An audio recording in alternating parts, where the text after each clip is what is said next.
கர்த்தருடைய நாமம் மகிமைப்படுவதாக. சங்கீத புத்தகம் 55ஆம் அதிகாரம் 16ஆம் வசனம்.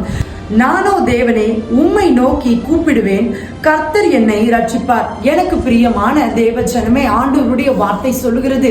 தாவீது இந்த சங்கீதத்துல சொல்றாரு, நானோ தேவனே உம்மை நோக்கி கூப்பிடுவேன்.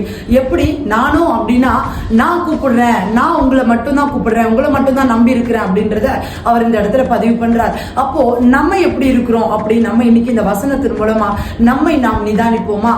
இன்னைக்கு வாழ்க்கையில நமக்கு ஒரு உபத்திரவம், ஒரு நெருக்கமான ஒரு சூழ்நிலை வரும்பொழுது, என்னுடைய ஃப்ரெண்ட் எனக்கு உதவி செய்வான், என்னுடைய அயலகத்தார் உதவி செய்வாங்க, என் தாய் தகப்ப நான் கால் பண்ணி ஹெல்ப் கேட்டா எனக்கு உதவி செய்வாங்க. சில பேர் சொல்லுவாங்க, உங்களுக்கு என்ன உதவி தேவைப்பட்டாலும் எந்த நேரமா இருந்தாலும் எனக்கு கால் பண்ணுங்க, நான் உங்களுக்கு ஹெல்ப் பண்றேன்னு சொல்லி. ஆனா நான் சொல்றேன், கால் பண்ணா போனை கூட எடுக்க மாட்டாங்க. இதுதான் உலகம். ஆனா கர்த்தருடைய பிள்ளைகள் நம்ம எந்த மனுஷனையும் நம்பவே தேவையில்லை. ஏன்னா நம்ம ஆண்டவர் எல்லா நேரத்திலையும் நமக்கு அவைலபிளா இருக்கிறாரு. மனுஷங்கிட்ட நம்ம பேசதான் நேரத்தையும் சூழ்நிலையும் பார்த்து நம்ம பேசணும். ஆனா ஆண்டவர்கிட்ட நம்ம போகும்பொழுது இதெல்லாம் பார்க்க வேண்டிய அவசியம் இல்லை. ஏன்னா அடுத்த வசனம் சொல்லுது பாருங்களேன், அந்தி சந்தி மதிய வேளைகளிலும் நான் தியானம் பண்ணி முறையிடுவேன், அவர் என் சத்தத்தை கேட்பார். நம்ம சத்தத்தை எல்லா நேரத்திலும் கேட்கிற ஒரே ஒருத்தர் யாருன்னா ஏசப்பா மட்டும்தான் கேட்பார். ஆமென். எந்த மனுஷனும் கேட்க மாட்டாங்க.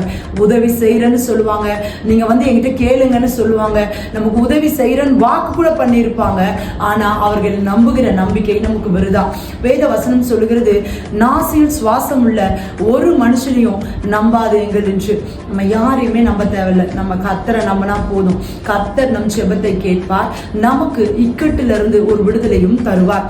அவர் மாத்திரமே நம்ம எப்ப போய் கூப்பிட்டாலும் நமக்கு செவி சாய்த்து பதில் தருகிற நல்ல தகப்பன்.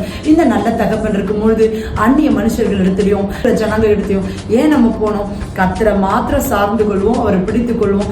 இக்கட்டு நேரத்துல உதவி செய்ய அவரே நமக்கு போதுமானவராய் இருக்கிறார். இந்த வார்த்தையின்படி எல்லா சூழ்நிலையிலும் அவரை பிடித்துக் கொள்ளுங்கள், அவர் நம்மை ரட்சிப்பார். கர்த்தர் இந்த காலை வேளையில உங்கள் எல்லோரையும் ஆசீர்வதிப்பாராக. God bless you.